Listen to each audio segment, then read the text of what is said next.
to Sec Vince, ang daming public opinion sa'yo sa social media na, and you've served through different administration. So many are now wondering, are you still gonna stay as an empleyado ng gobyerno? No higher ambitions for 2028? Unang-una, buti na nga wala akong social media, so hindi ko nababasa. Pero to your question, direct answer, no way.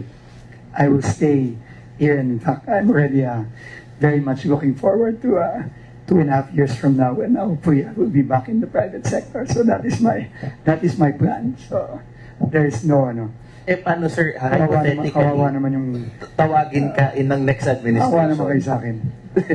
Hypothetically, sir, tawagin ka ng next administration? Whoever. To serve in the executive? In the executive? Yan, I will always consider that. Kasi to me, like I always say, kami ni Sec Banoy, pareho kami ng we're cut from the same cloth. Trabahantingan kami. Trabaho lang kami. Wala kaming ibang intensyon, wala kaming trabaho lang kami. Kung anong utos sa amin, kung ano ang makakabuti sa mga kababayan natin, yun lang kami. And if, me, and I think I can speak for him also, are asked to serve, gumakami na kami sa gobyerno. When you're called to serve, you have to serve.